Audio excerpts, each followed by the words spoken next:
¿Verdad? Exactamente. Bueno, pues sin embargo hay recientes investigaciones que están demostrando que uno de los principales culpables de este fenómeno no son otros que los radicales libres, de los que naturalmente hemos hablado ya. Y por eso esta tarde aquí en La Rebotica hacemos hincapié que para tener una buena salud cerebral es muy importante una nutrición adecuada, rica en verduras, pescados e incluso en complementos vitamínicos. Y no te olvides que también hemos estado hablando de que es fundamental el ejercicio, no el deporte excesivo, el ejercicio que mejora el flujo de sangre que nos llega al cerebro y mejora también el aporte de oxígeno y glucosa.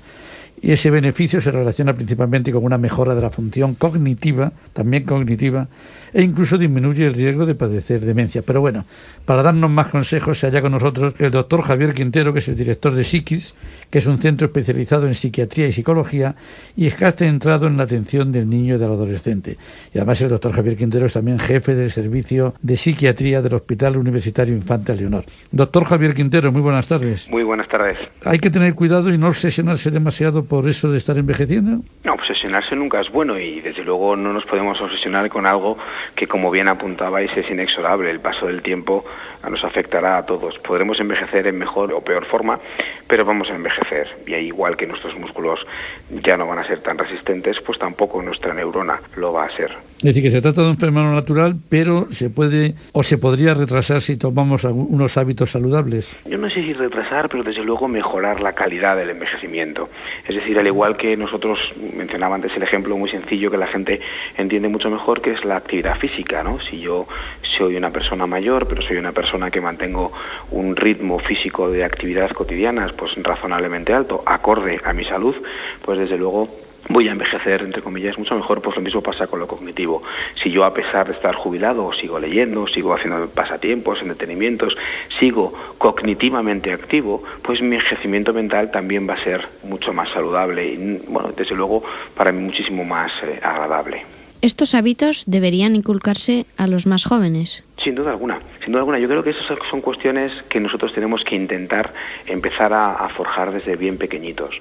Es muy difícil. A mí me hace mucha gracia cuando de repente, pues un paciente ya en la mediana edad, de repente dice, voy a empezar a cambiar, ¿no? Voy a cambiar mi estilo de vida. Pues eso es una pena, porque si en vez de cambiar nuestro estilo de vida hubiera sido saludable desde el principio, pues a los 50 o 60 años no hubiéramos tenido un susto en la salud o hubiéramos tenido menos riesgos para haber tenido ese susto en la salud que de repente nos ha encendido todas las alarmas y que nos está, entre comillas, obligando a hacer un cambio en el estilo de vida. Tengamos estilos de vida saludables desde bien pequeñitos. ¿Y qué más podemos hacer para que nuestro cerebro se resienta lo menos posible con el paso de los años? Cuidarnos, yo creo que es la base de todo. Tener una actividad cerebral mantenida. Tanta televisión, pues la verdad es que no es la mejor opción. La lectura, es decir, yo creo que leer y leer mucho es probablemente el mejor de los ejercicios mentales que podamos hacer. Ejercicios como tan sencillos y ya prácticamente de modé como los pasatiempos. El sudoku es algo que sabemos que mejora mucho el envejecimiento en una parte además de nuestro cerebro que conforme nos hacemos mayores cada vez usamos menos, como es el cálculo matemático. Y a partir de ahí yo creo que una gran dosis de felicidad también nos ayuda a que nuestro cerebro también esté más feliz y por eso nos ayude a estar también mejor de estado de ánimo y eso también nos va a ayudar a ver el mundo con otra visión. Hay un cuadro que nosotros vemos mucho y que tratamos con notable éxito, que es lo que llamamos la pseudodemencia depresiva. ¿Qué quiere decir esto? Pues son pacientes que cuando nos los traen en la consulta parece que son demencias y en realidad es una depresión. Que cuando hemos resuelto la depresión, todo lo que parecía una demencia, se olvidaban las cosas, se le olvidaban las palabras, es decir, lo que es los síntomas típicos del Alzheimer o de cualquier otra demencias, cuando mejorábamos el estado de ánimo del paciente, también mejoraba lo cognitivo. Con lo cual también hay un enlace importante entre lo emocional y lo cognitivo. Doctor, ¿por qué existe en nuestra sociedad un cierto rechazo al hecho de envejecer? Pues es cierto que envejecemos, o sea, la gente no tiene tanto rechazo a envejecer por lo mental, sino por lo físico. Y tiende rechazo a envejecer aquellas personas con más frecuencia que han utilizado la corporalidad como una tarjeta de presentación en sociedad, como un exceso de distingo social, ¿no? Y les ha costado pues asumir que con el paso del tiempo pues las arrugas en la cara y la tersura y la figura física, lo que es la parte más más somática, más concreta, pues evidentemente se va deteriorando.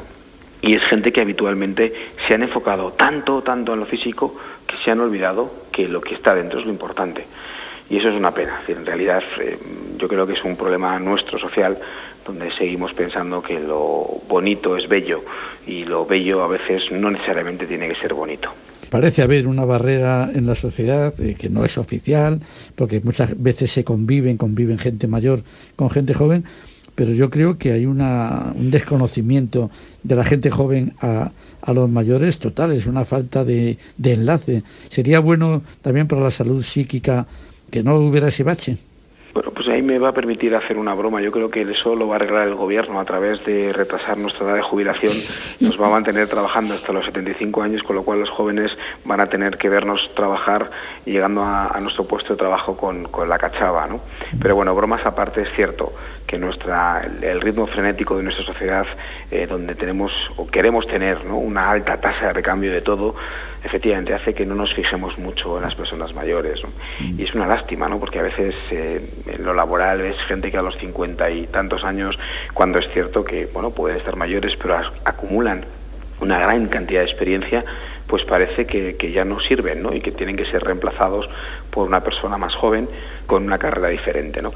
Y estamos efectivamente tratando de aparcar un poco ese modelo familiar nuestro, ¿no?, que hacíamos y que, bueno, yo sigo recordando en mi casa cuando yo era pequeño, las cenas giraban en torno a la figura de mi abuelo, y lamentablemente ahora para muchos abuelos las cenas suelen ser en el comedor de la residencia de ancianos, ¿no? Y eso es una pena. Estamos perdiendo mucha experiencia vivida y yo creo que eso son de las cosas que no deberíamos perder. Doctor Javier Quintero, director de Psiquis, que igual ya les he dicho es un centro especializado en psiquiatría y psicología, me ha dejado preocupado una de sus respuestas, y le voy a decir porque yo hago de cuando en cuando sudokus, pero lo que más me gusta hacer es crucigramas. Eso no es tan bueno, es un fármaco distinto. No, lo que pasa es que usted, además, bueno, todos los días cuando coge un micrófono utiliza la parte verbal, la parte, digamos, relacionado con el lenguaje, pero nuestro cerebro matemático lo tenemos mucho más olvidado. Es decir, es algo que poco a poco lo vamos apartando y con el paso del tiempo lo utilizamos menos. Por eso mencionaba los sudokus, para agilizar esa parte de matemática de nuestro cerebro, ¿no? Pero en realidad cada vez que hablamos, cada vez que leemos un periódico, cada vez que hacemos un crucigrama, pues efectivamente estamos ejercitando nuestra parte verbal del cerebro. Era fundamentalmente poner ese punto de atención quizás en lo que de manera natural estimulamos y trabajamos menos. Bueno, usted está centrado en Psiquis, en su centro especializado en la atención del niño y del adolescente. Es decir, ¿le preocupa especialmente o no incide para nada en su trabajo la relación de estos niños y adolescentes con los mayores de su casa? El respeto transgeneracional yo creo que es uno de los pilares básicos de la vivencia en sociedad. Uno de los problemas que vemos ahora mucho son los saltos generacionales que se están generando, sobre todo pivotando en torno a las nuevas tecnologías. Estos niños que hoy nacen con un smartphone debajo del brazo y que realmente esto es para ellos la manera normal de comunicarse con sus padres, hay un salto importantísimo, pero ese con sus abuelos no se lo pueden imaginar. Y a veces es curioso cómo la comunicación entre un chaval de 10 años y su abuelo de 70 son situaciones muy enternecedoras, ¿no?, donde uno tiene la visión de la historia, de la experiencia, y el otro es capaz de enseñarle muchas cosas, ¿no? Es decir, hemos también cambiado un poco ese espacio, ¿no? Antes nuestros abuelos solo nos eran capaces de enseñarnos cosas y nosotros a ellos muy poquito, ¿no?, realmente porque no había mucho más que enseñarles. Pero ahora un niño de 10 años le puede enseñar muchísimo también a su abuelo.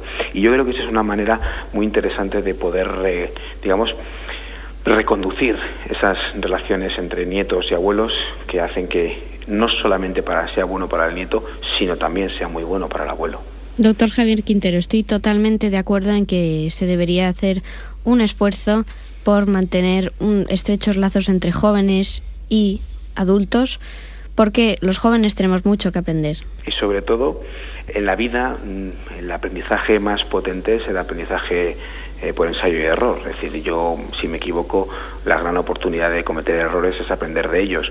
Pero la vida es muy corta para cometer todos los errores, con lo cual, si soy capaz de aprender de mi abuelo, que cometió otros, pues a lo mejor algunos de esos los aprendo, ¿no? Y yo cometeré menos errores a lo largo de mi vida.